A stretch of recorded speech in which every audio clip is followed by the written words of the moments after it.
할렐루야, 주님을 찬양합니다. 우리 주님의 은혜와 평강이 넘치기를 빕니다. 아주 오래전에 한 20, 30년 전에 읽었던 책 중에 양과 목자라는 책이 있습니다.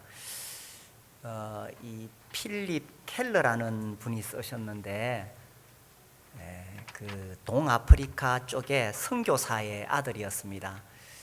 이분이 이 시편 23편을 쭉 해설해 놓은 책이에요. 근데 이제 그 책을 쓸 수 있었던 이유가 실제로 그 지역에 양을 키우는 목자들이 많았기 때문에 양들의 습성을 잘 알았고, 또 이 목자가 양들을 어떻게 하는지를 잘 알았기 때문에 자기가 시편 23편의 그 다윗의 이야기를 잘 이해할 수가 있었다는 거죠. 이제 거기 보면 정말 양들은 목자가 없이는 아무것도 할 수가 없습니다. 양들은 정말 어리석은 짐승이어서 목자가 일일이 다 챙겨줘야 됐던 거죠. 그래서 이제 그 시편 23편을 통해서 우리 주님이 이렇게 우리를 돌보신다, 우리는 주님 없이는 살 수 없다, 그런 내용입니다. 그렇죠? 그리고 제가 몽골에 가보니까 거기도 양을 많이 키워요. 그런데 이제 그 선교사님 이야기가 성경에 나오는 그 중동 지역의 양들하고는 다르대요. 뭐 목자가 일일이 그들을 푸른 초장에 인도할 필요가 없다고 합니다. 몽골은 워낙 초원이 넓어서 다 푸른 초장입니다. 그래서 양들이 자기들끼리 알아서 나가가지고 풀 다 뜯어먹고 또 저녁이 되면 알아서 또 이렇게 돌아옵니다. 그렇지만 이제 이리가 나타날 때가 있죠. 그러면 이제 목자들이 말을 타고 가서 그 이리를 잡습니다. 오늘 양과 목자라는 제목으로 말씀을 살펴보기 원하는데요. 우리가 오늘 읽었던 본문은 사실 직접적으로는 장로들에게 해당되는 말씀입니다. 너희 중 장로들에게 권하노니 나는 함께 장로된 자요 그리스도의 고난의 증인이요 나타날 영광에 참여할 자니라. 이제 우리 교회도 장로를 세우기 위해서 절차를 밟아가고 있습니다. 오늘은 또 간담회가 있지요. 그래서 질문도 하고 또 대화도 나누고 그런 시간을 가지려고 합니다. 이제 다른 교회는 일반적으로 아무나 장로가 되는 게 아니다 이런 분위기인데, 우리 교회는 장로가 되도록 권유하는 분위기입니다. 그래서 얼마 전에는 제가 장로가 되세요 하는 제목으로 설교를 한 적도 있습니다. 우리 교회에 장로가 많이 세워지기를 바라는 마음이죠. 그런데 장로는 무슨 일을 하느냐? 5장 2절에 보면 너희 중에 있는 하나님의 양무리를 치되, 장로는 어떤 감투나 무슨 계급장이 아니죠. 양무리를 치는 사람입니다. 그래서 교회에 장로들이 많으면 많을수록 좋겠죠. 이 말씀은 직접적으로는 이제 장로들에게 해당하는 말씀인데, 그런데 그 원리는 모든 교회의 일꾼들에게 다 해당이 됩니다. 특별히 이 양무리를 맡은 사람들, 우리 유초등부나 청소년부에서 양무리를 맡고 있는 교사들에게 해당이 되겠죠. 또 목장에서 양무리를 맡고 있는 목자들에게 그 원리는 그대로 적용이 됩니다.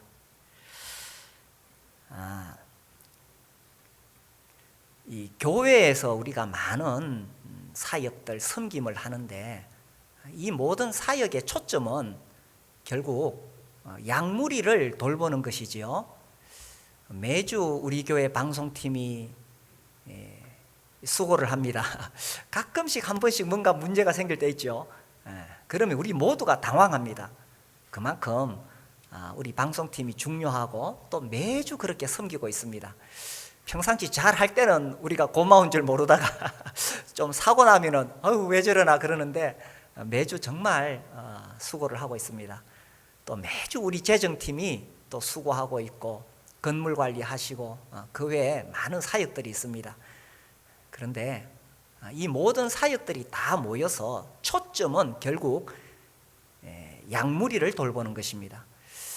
교회 와서 뭐 내가 일을 하기는 많이 하는데 이 초점을 잃어버리면 안 되는 거죠. 교회 모든 사역은 양무리를 돌보는 거죠. 이 베드로 전서를 기록한 이제 베드로는 사실 이 메시지를 전할 때 남들과 다른 정말 뼈저린 경험이 있었죠. 요한복음 21장에 그 내용이 나옵니다. 베드로 그러면 우리는 3번 부인한 베드로 이렇게 잘 알고 있죠. 3번 부인하고 베드로가 얼마나 낙심했겠어요. 다시는 주님을 배울 낯이 없었을 것입니다. 그때 요한복음 21장에 부활하신 주님이 찾아오셨잖아요. 한번 볼까요? 21장 15절에 보시면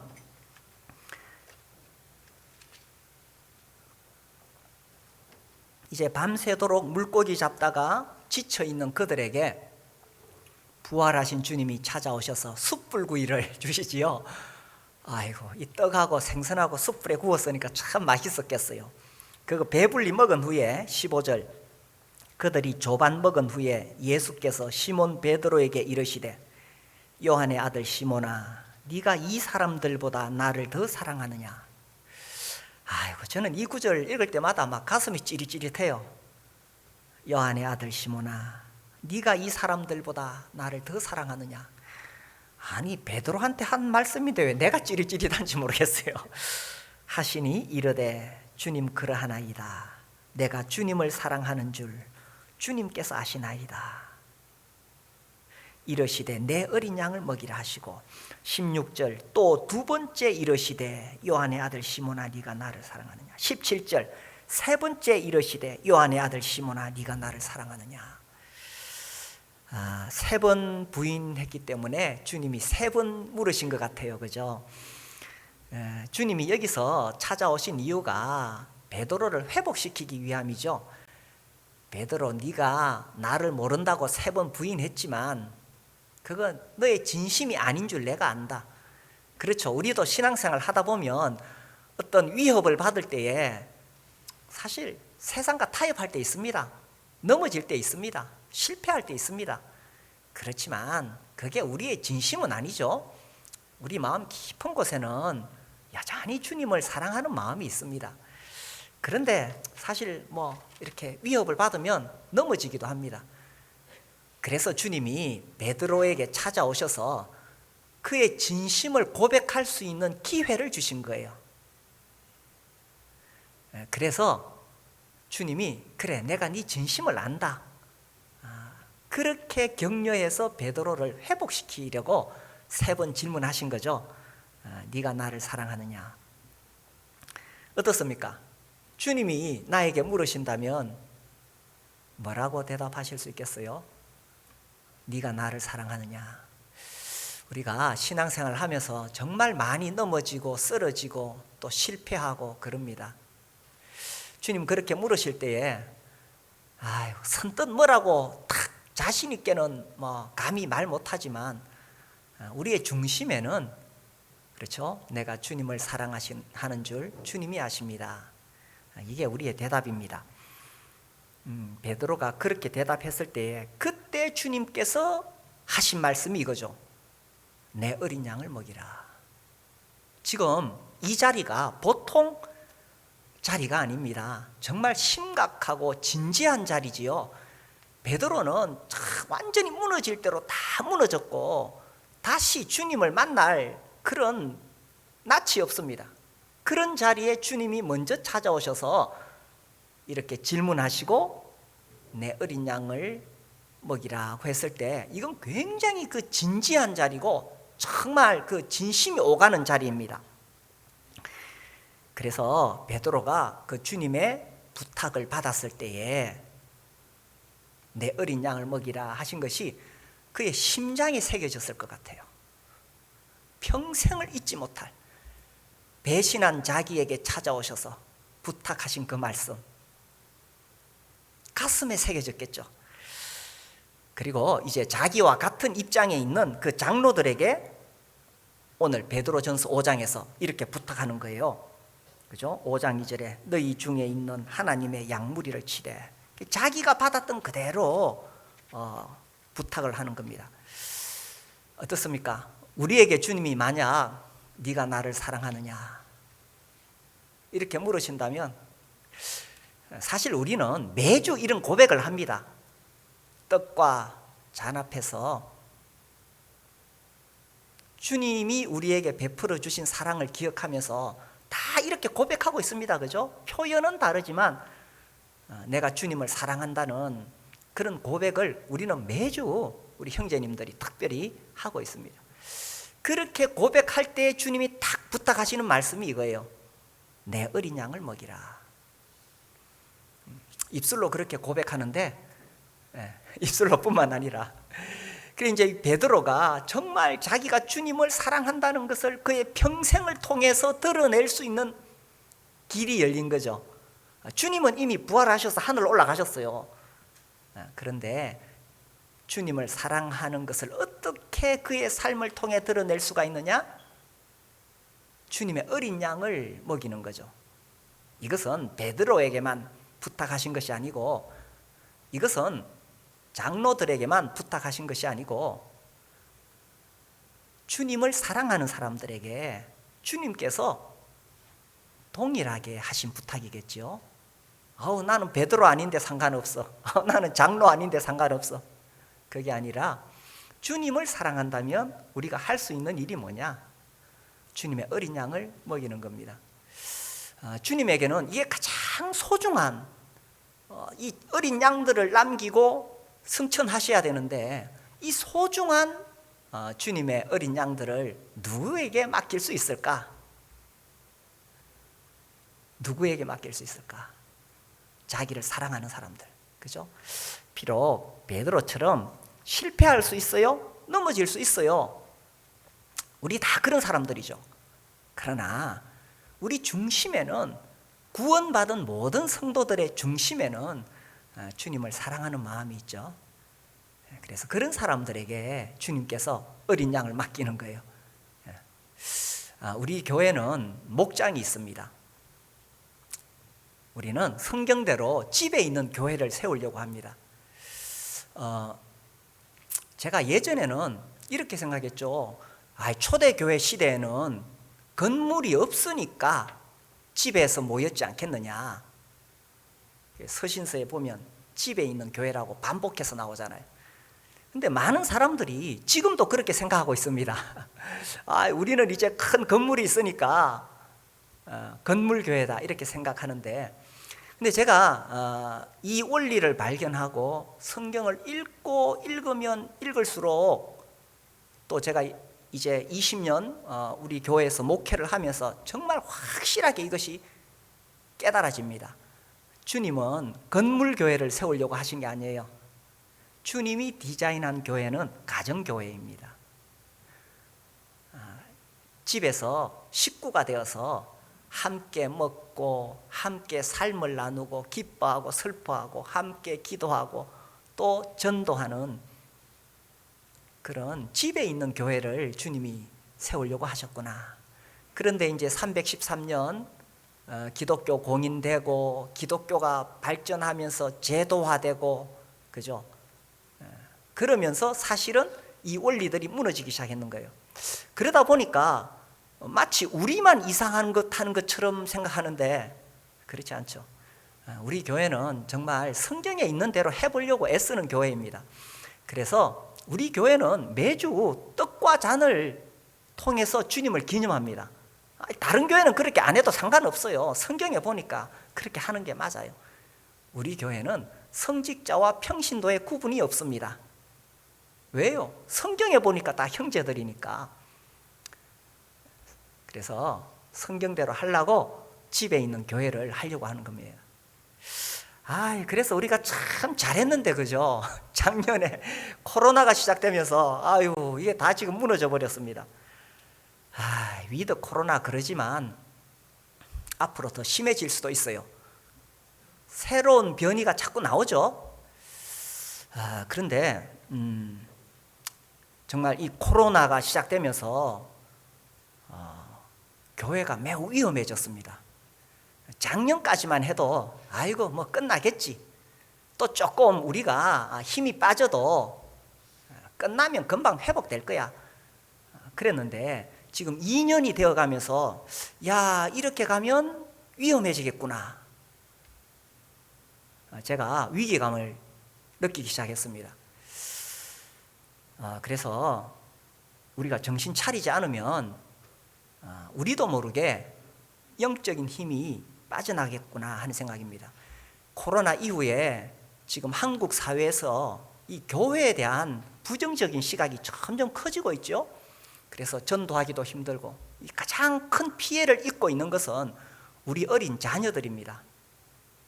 우리 어른들은 그래도 이게 어느 정도 몸에 배어 있는데 지금 우리 어린이들은 쑥쑥 커가고 있는데, 그죠? 그런데 정상적인 교회 활동을 못 하다 보니까 야, 이렇게 가면 안 되겠구나. 그래서 제가 한 가을이 되면서 제가 기도할 때마다 요즘 계속 이 기도 제목입니다.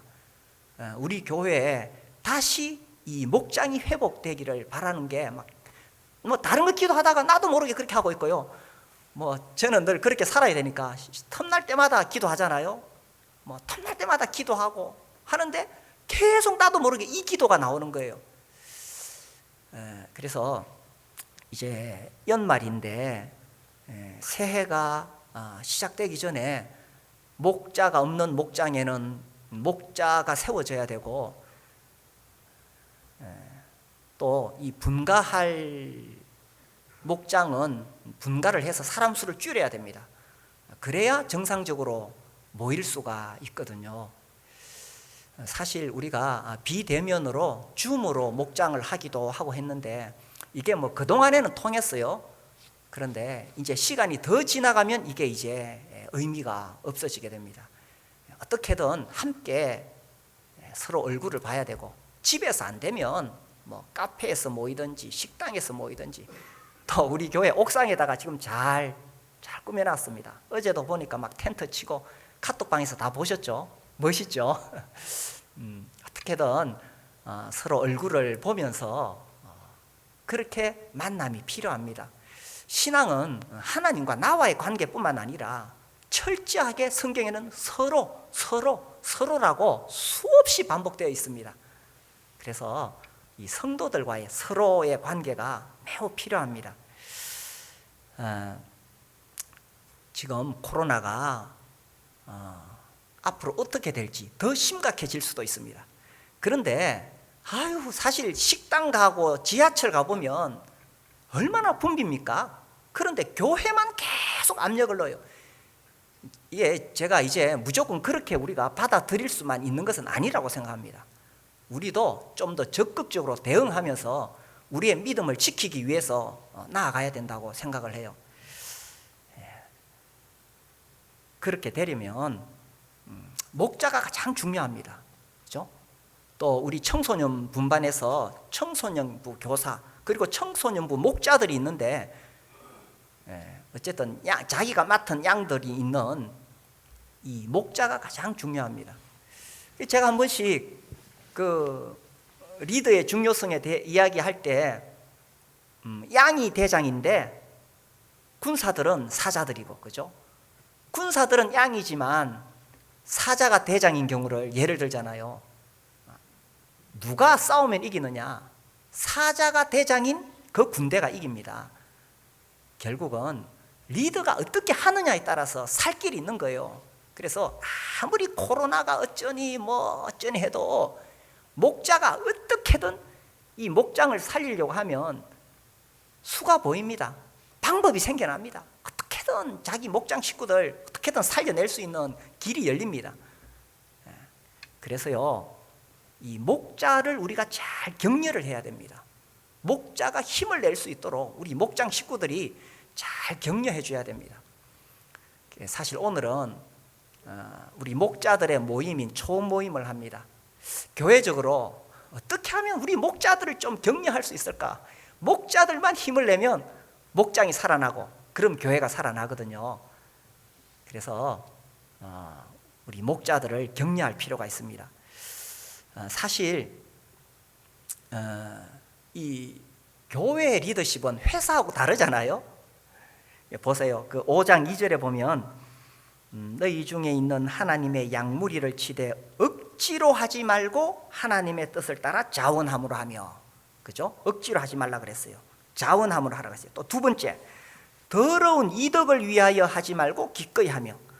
뭐 교회에서 섬긴다고 이득이 생기는 거 하나도 없지요. 우리 목자님들 월급 안 받습니다.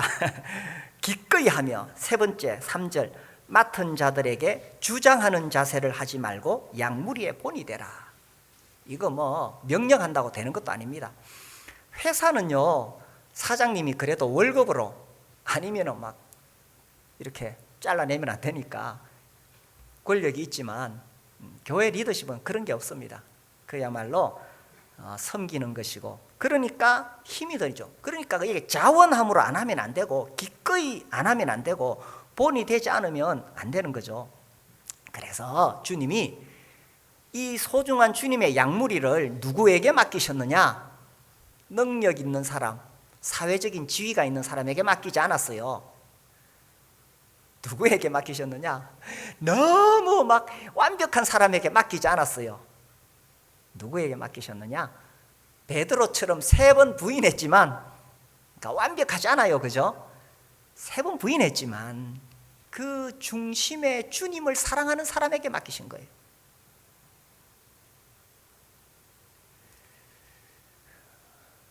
주님이 자기의 이 소중한 어린 양들을 누구에게 맡겼느냐?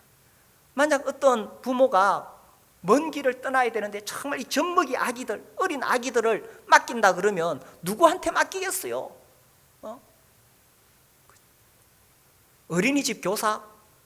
아니면 뭐 하여튼 뭐 이 아동 교육 전문가에게 맡기겠어요? 부모들은 그렇게 안 맡깁니다. 정말 자기를 사랑하고 신뢰하는 그 사람에게 자기 어린 젖먹이 아기들을 맡기겠죠. 주님도 그래요. 세상에 능력 있는 그런 사람이 아니라 우리 마음에 내가 비록 부족하지만 주님 사랑하는 사람에게 어린 양을 맡기신 거예요. 그래서 이 목자가 양무리를 칠 수 있는 것은 억지로 할 수 있는 게 아니죠. 자원함으로 기꺼이 해야 되는데 주님을 사랑하는 마음으로 할 수 있습니다. 그래서 우리 목자님들이 그렇게 할 수 있도록 격려가 필요합니다. 우리 목장 식구들이 목자님을 존중하고 순종하고 그래야 돼요. 5절 보세요. 5절, 젊은 자들아 이와 같이 장로들에게 순종하고 다 서로 겸손으로 허리를 동이라. 하나님은 교만한 자를 대적하시되 겸손한 자들에게는 은혜를 주시느니라. 여기 젊은 자들이 나이 어린 사람들을 물론 포함하고 있지만 그 이상입니다. 미숙한 사람들, 그리고 교만한 자들에 대해서 이야기하죠. 하나님은 교만한 자를 대적하십니다. 아이고 뭐 목자가 보니까 별로 능력도 없어 보이고 뭐 리더십도 없고 뭐 나보다 뭐 잘난 것도 없고, 이 교만한 자입니다. 아버지는 배운 거 없고 좀 부족해도 아버지는 아버지죠, 그죠? 자식들이 아버지를 존중해 줘야 됩니다. 이게 권위라는 거예요, 그죠? 하나님이 세우신 권위. 목자가 비록 좀 부족하고 어리석어도 존중해 줘야 됩니다. 그래야 공동체가 함께 살아나게 되는 거죠. 이 오해를 하는데 목자는 섬겨야 된다고 계속 제가 강조를 하니까 아이고 목장 식구가 그럼 나를 좀 섬겨주시오. 당신이 목자니까 나를 섬겨주시오. 주님이 베드로에게 어른 양을 맡겼어요? 어린 양을 맡겼어요? 어린 양을 맡겼어요. 어린 양은 시키는 대로 고분고분 잘합니다. 어른 양은 섬김을 받는 것이 아니라 목자를 도와서 어린 양을 섬겨야 됩니다. 그죠? 그래서 목자님에게 아이 당신 목자니까 나를 섬기시오. 그렇지 않아요. 그죠? 그 목자를 도와서 어린 양을 섬겨야 됩니다. 그래서 이 코로나가 계속되고 있는데 정말 우리가 영적으로 깨어나려면은 이 목자가 살아나야 됩니다. 신앙은 시간 싸움입니다. 우리가 누구와 시간을 더 많이 보내느냐, 어디서 시간을 더 많이 보내느냐에 따라서 나의 관심이 쏠릴 수밖에 없습니다. 이 목장을 안 하고요, 교회가 정상적으로 지금 잘 안 돌아가는 이 코로나가 계속되면은 사실 많은 시간을 우리가 이 세상과 함께 할 수밖에 없습니다. 그렇지 않나요? 특별히 요즘은 재밌는 게 너무 많아요. 이 미디어를 통해서. 그래서 뭐 심심할 틈이 없어요. 그죠? 이 미디어를 통해서 온갖 재밌는 것들이 계속 있습니다. 그런데 그렇게 세상에 있는 문물을 접하다 보면 자기도 모르게 세속적인 가치관이 들어올 수밖에 없습니다. 하늘에 대한 소망을 우리가 잊어버릴 수밖에 없습니다. 영혼 구원하여 제자 삼으라는 주님의 사명을 우리가 잊어버릴 수밖에 없습니다. 그래서 세상에서 성공하고 출세하는 것이 행복한 인생인 것처럼 나도 모르게 세속적인 가치관이 들어와서 내가 물들 수밖에 없습니다. 신앙은 시간 싸움입니다. 그래서 우리가 수요일 날 모이는 것이고, 화요일 날 성경 공부하는 것이고, 목요일 날 금요일 날 목장하는 거예요. 그죠? 아이고, 내가 뭐 수요일 날 가봤자 뭐 별로 들을 것도 없더라. 아이고, 화요일 성경 공부 그건 내 다 아는 건데. 그럼에도 불구하고 왜 우리가 거기 참여합니까? 그거 안 하면 그 시간에 뭐 하겠어요? 세상 미디어 속에서 나도 모르게 세속적인 가치관이 자꾸 들어오게 되고 내 뇌는 자꾸 무감각해지는 거예요. 영적인 것에. 그렇지 않던가요? 그렇죠, 그죠? 자꾸 그런 거 접하면 나의 뇌가 나도 모르게 영적인 것에 대해서 무감각해지는 겁니다. 그래서요, 특별히 이 목장이 살아나야 돼요. 삶 공부가 살아나야 됩니다. 아이고, 나 뭐 별로 배울 거 없는데 그래도 성도들과 함께 만나고 주님의 이름으로 모이고 그 시간에 나도 모르게 이 영이 깨어나게 되거든요.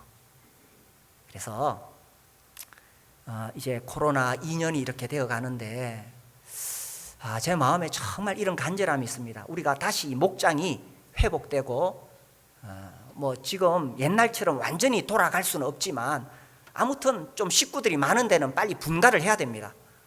그리고 목자가 세워지고 이렇게 해서 대면 만남이 이루어지고 서로가 서로를 격려하면서 그렇게 하면서 우리가 이 영적인 싸움을 해나가는 거죠. 그렇게 해서요, 특별히 목자가 이 양들을 잘 돌보면 어떻게 되느냐? 5장 4절 보세요. 4절 우리 같이 한번 읽어보겠습니다. 시작. 그리하면 목자장이 나타나실 때에 시들지 아니하는 영광의 관을 얻으리라. 나타나실 때에 목자장이 오십니다. 목자장이 다시 오십니다. 성경 곳곳에 예수님이 다시 오신다는 것이 다 이렇게 심어져 있어요. 1절 보세요. 1절도 끝에 보면 나타날 영광에 참여할 자니라. 이 나타난다고 되어 있죠. 우리 주님이 다시 오시는 거죠. 성경 곳곳에 주님의 다시 오심에 대한 메시지가 다 담겨져 있습니다. 오늘날 많은 사람들이 이 진리를 잊어버리고 있는데 예수님 다시 오십니다. 목자장이 다시 오시죠. 그날에 이 목자장이 오셔서 이 목자들, 양을 맡은 우리 교회 목장의 목자들뿐만 아니라 우리 어린이 교사들, 청소년부 교사들, 또 우리 각자에게 주님이 맡겨주신 영혼들이 다 있죠. 그것에 대해서 결산하는 날이 온다는 것입니다. 이 달란트 비유에 그런 게 잘 나오죠. 마태복음 25장에 보면 5달란트, 2달란트, 1달란트를 맡기셨는데 이렇게 돼 있어요. 그 종들의 주인이 돌아와 그들과 결산할세. 결산의 날이 있다는 것입니다. 그래서 그때의 4절에 시들지 아니하는 영광의 관을 얻으리라. 영광의 관, 영광의 면류관이라고 돼 있는데 옛날 번역에, 그죠? 시들지 아니하는 영광의 관. 그러면 시드는 관도 있잖아요. 이 배경에, 이 당시에 이제 운동 경기를 하거나 했을 때에 1등한 사람에게 월계관, 그 관을 씌워주죠. 그 월계관 쓰고 나갈 때 사람들이 박수치고 환호하고, 그죠? 1등한 사람에게 그렇게 영광을 돌립니다. 그 다음날 이 사람이 또 그 월계관 쓰고 나가면 어떻게 되겠어요? 이파리가 시들시들해가지고 축 늘어져 있는데 그거 또 쓰고 나가면 어떻게 되겠어요? 사람들이 보고 저 사람 왜 저러지? 다 시들어 빠진 저걸 왜 쓰고 나오지? 세상의 영광이라는 게 다 그런 거지요, 그죠? 뭐 고위 관직에 있다, 뭐 내가 좀 세상에서 어깨 힘주고 다닌다, 다 시들어버릴 관입니다. 안타깝게도 우리나라 역대 대통령의 영광은 너무 빨리 시들어버리죠. 그런데도 대권에 도전하겠다고 하는 사람들이 많이 있습니다. 그 다 시들어버리는 면류관인데 주님이 시들지 않는 면류관을 주시겠다는 거예요. 누구에게? 양들을 돌본 사람들에게. 천국 가면 그 관 쓰고 우리가 돌아다닐까요? 어떨까요? 만약에 그렇다면 어이구 저분은 목자였구나. 세상에서 정말 주님 맡기신 어린 양을 돌보는 목자였구나. 금방 알아보겠죠? 실제로 그 관을 쓴다든지 그런 의미보다는 목자장이 나타나실 때에 이 어린 양들을 잘 돌본 사람들에게는 영원한 영광이 있다는 것을 말씀하시는 거겠죠. 세상의 영광은 아무리 빛나고 화려해도 시들어 버리지만 주님이 주신 이 사명을 따라 어린 양을 잘 돌보고 섬긴 사람은 영원히 그 영광이 빛날 것이라는 것을 시들지 않는 관을 얻으리라, 이렇게 표현한 것 아니겠어요? 결산의 날이 옵니다. 마태복음 25장에 보면 달란트 비유에서, 그죠? 착하고 충성된 종이 나오고 악하고 게으른 종이 나옵니다. 착하고 충성된의 반대말이 악하고 게으른이에요, 그죠? 성경에 보니까 악하고 게으른 종이 나와요. 그 에스겔 한번 봅시다. 에스겔 34장. 우리 성경 읽기표에 따라서 에스겔 그동안에 계속 읽었죠. 제가 이거 읽으면서 우리 성도들이 정말 재미없겠다. 무슨 말인지 잘 몰라서. 어쨌든 그래도 에스겔 다 읽었습니다. 34장에 보시면 여호와의 말씀이 내게 임하여 이르시되, 인자야, 너는 이스라엘 목자들에게 예언하라. 그들 곧 목자들에게 예언하여 이르기를, 주 여호와께서 이같이 말씀하시되, 자기만 먹는 이스라엘 목자들은 화 있을진저 목자들이 양떼를 먹이는 것이 마땅하지 아니하냐, 이렇게 말씀하십니다. 자기만 먹는 목자들은 화 있다. 책망하시죠. 꾸중하십니다. 목자들이 양떼를 먹이는 것이 마땅하지 아니하냐. 양들을 맡은 모든 목자들에게 참 경고의 메시지가 되죠. 저도 마찬가지고요. 3절, 너희가 살찐 양을 잡아 그 기름을 먹으며 그 털을 입되 양떼는 먹이지 아니하는도다. 4절 한번 같이 읽어볼까요? 4절 시작. 너희가 그 연약한 자를 강하게 아니하며 병든 자를 고치지 아니하며 상한 자를 싸매주지 아니하며 쫓기는 자를 돌아오게 하지 아니하며 잃어버린 자를 찾지 아니하고 다만 포악으로 그것들을 다스렸도다. 연약한 자, 병든 자, 상한 자, 쫓기는 자, 잃어버린 자를 돌보는 것이 목자의 당연히 할 일인데 그렇게 하지 않으면 이런 책망이 있다는 겁니다. 5절에 목자가 없으므로 그것들이 흩어지고 흩어져서 모든 들짐승의 밥이 되었도다. 양들은 목자가 없으면 살 수가 없는 짐승입니다. 목자가 없으면 흩어져서 짐승의 밥이 됩니다. 그래서요, 우리가 목자를 중심으로 모여야 양들도 살고, 또 목자는 양들을 모아야 됩니다.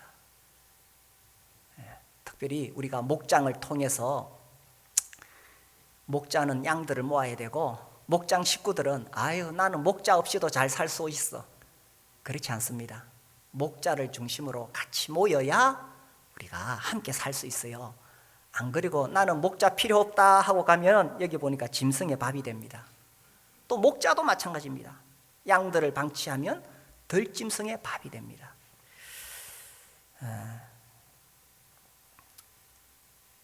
제가 오래전에 읽었던 책 중에 어떤 목사님이 한탄하는 이야기가 나와요. 이제 보통 구역을 하잖아요, 그죠? 구역 집회하면 이제 구역장들 다 모여서 이제 보고를 받고 또 이렇게 회의를 하는데, 끝나고 나서 어떤 그 구역장을 두고 아유 저러다가 무슨 낯으로 주님을 배울꼬 이렇게 한 구절이 딱 있는데, 이게 이제 저한테 그대로 해당이 되잖아요. 저러다가 무슨 낯으로 주님을 배울꼬. 주님이 맡겨주신 양들이 있는데 목자의 책임을 다 하지 못하다가 주님 목자장이 나타나실 때에 무슨 낯으로 배울꼬. 우리가 살아가는 이 세상은 정말 위험합니다. 여기는 들짐승이 잡아먹는데, 지금 이 세상도 마찬가지죠. 얼마나 많은 유혹이 있는지 모릅니다. 특히 지금 미디어 문화가 발전돼 가지고 우리의 그 정신 자체를 영적인 것에서 자꾸 세속적인 것으로, 쾌락인 것으로 자꾸 빼앗아가는 그런 시대에 살고 있습니다. 그러니 들짐승의 밥이 되었도다 이래 되는데, 지금 아마 기록하면은 세상 미디어의 밥이 되었도다 그렇게 될 거예요, 그죠? 그래서 우리가 다시 이 목장으로 모여야 됩니다. 그러려면 우리 목자들이 격려를 받아야 돼요. 우리 목자님들 자꾸 격려해주고 함께 해야 되겠죠. 결산의 날에 이 악하고 게으른 종이죠. 반면에 성경에 보면 착하고 충성된 종이 나옵니다. 제가 자주 다윗 이야기를 하죠, 그죠? 이 사무엘상 17장에 보면 골리앗하고 싸우려고 막 나타나잖아요. 우리는 이 물맷돌로 골리앗 잡은 이야기를 알고 있는데, 이 다윗이 그 전장에 나타났을 때 형이 막 나무라죠. 네가 들에 있는 양들 어떻게 하고 이렇게 왔느냐. 근데 이게 개역 개정에는 이렇게 돼 있는데, 새 번역에 보면 들에 있는 몇 마리 양들을 어떻게 하고 여기 나왔느냐, 몇 마리 양이라고 나옵니다. 또 다른 번역에는 몇 마리 양 새끼라고 나옵니다. 그 밑에 보면은 사울에게 다윗이 말하기를, 내가 양들을 지키다가 사자나 곰이 오면 내가 쫓아가서 싸우고 그 입을 벌려서 그 발톱에서 이 양새끼 건져냈다고 그럽니다. 그러니까 다윗은 자기에게 주어진 그 몇 마리 양새끼를 위해서 목숨을 걸고 맹수와 싸웠던 거죠. 그래서 골리앗을 이길 수가 있었고, 그래서 하나님이 이런 다윗을 왕으로 세우신 거죠. 그 몇 마리 양새끼를 위해 목숨을 거는 그 다윗이라면 이스라엘 민족 전체를 맡겨도 되겠다, 이렇게 하나님 맡기신 거죠. 그래서 달란트 비유에서도 마찬가지예요, 그죠? 착하고 충성된 종아, 네가 적은 일에 충성하였음에 내가 많은 것을 네게 맡기리니 네 주인의 즐거움에 참여할지어다. 우리가요, 뭐 대단한 위대한 수많은 양들을 살피는 게 아니고 내게 주어진 그 몇 마리 양을 위해서 목숨 걸고 싸우는 거예요. 제가 오래전에 어떤 분이 주신 책을 봤는데, 책 제목을 그대로 이야기하면 안 되겠고, 하여튼 한국 교회의 문제점을 막 이렇게 하는 책이에요. 제가 그분을 만날 기회가 있었어요. 그래서 내가 물었어요. 형제님은 한국 교회의 문제점을 이렇게 지적하시는데 한국 교회를 위해서 뭘 하시냐고. 지금 지역교회에서 뭐 하시는 일이 있냐니까. 그냥 주일날 왔다 갔다 하는 것밖에 없어. 저는요, 한국 교회에 대해서 제가 뭐 그만한 역량도 없고 내가 어떻게 할 수 있는 게 없습니다. 저는 성서 행복한 교회에 모든 힘을 쏟습니다. 아이고, 교회가 이래야 된다, 저래야 된다, 그렇게 말하는 것보다는 주님이 나에게 맡겨주신 그 몇 마리 양들을 내가 잘 돌보는 거예요. 그게 주님이 내게 맡겨주신 그 몇 마리 양들을 잘 돌보는 이것이 지역교회를 세우는 것이고, 한국교회를 세우는 것이고, 이 땅에 하나님의 나라를 세우는 겁니다. 물론 우리가 위대한 꿈을 꾸고 전 세계 복음화를 위해서 우리가 기도하고 또 나가야 되지만, 지금 여기서, here and now, 지금 여기서 나에게 주어진 이 몇 마리 양을 잘 돌보는 것이 하나님 나라를 세우는 겁니다. 하나님이 그런 다윗을 이스라엘의 왕으로 세우신 거죠. 그래서 뭐 한국 교회가 이래야 되고 교회가 이래야 되고, 그게 아니고 지금 나에게 맡겨주신 주님의 어린 양 누굽니까? 다 있어요, 그죠? 주님이 나에게 붙여주신 그 영혼, 그들을 잘 섬기고 돌보는 겁니다. 그래서 주님이 착하고 충성된 종아, 네가 적은 일에 충성하였음에 내가 많은 것으로 네게 맡기리니 네 주인의 즐거움에 참여할지어다. 그래서 이 땅에서 내가 무슨 대단한 일을 못해도 주님이 맡겨주신 그 몇 마리 양을 잘 돌보면, 아유, 제 소원이 이거고 아마 대부분 다 그럴 거예요, 그죠? 주님 나라 갔을 때 무슨 뭐 황금길을 걷고 뭐, 아유, 그거 아니고 착하고 충성된 종아, 요 칭찬 한마디 들을 수 있으면 시들지 않는 관을 쓴 거죠. 주님이 누구에게 이 양들을 맡기셨느냐? 네가 나를 사랑하느냐? 그죠? 그래서 이것이 장로들에게만 해당되는 말씀이 아니라 그 원리는 우리 모두에게 해당이 됩니다. 네가 나를 사랑하느냐? 우리가 매주일 주님 사랑한다고 그렇게 뜨겁게 고백하는데 주님 그때 하시는 말씀, 내 어린 양을 먹이라. 그래서 우리 각자 처한 형편에서 교사들은 자기가 맡은 분반의 어린 양들, 우리 목자님들은 목장의 어린 양들, 또 우리 장로님들, 또 저 다 함께 주님께서 우리에게 맡겨주신 이 양을 잘 돌봐서 주님 목자장이 나타나실 그때에 시들지 않는 그 관을 쓰고 주님으로부터 칭찬받는 그 한마디, 착하고 충성된 종아, 이 한마디 들을 수 있도록 우리의 남은 삶을 최선을 다해 살 수 있게 되기를 바랍니다. 코로나를 이겨낼 수 있게 되기를 바랍니다.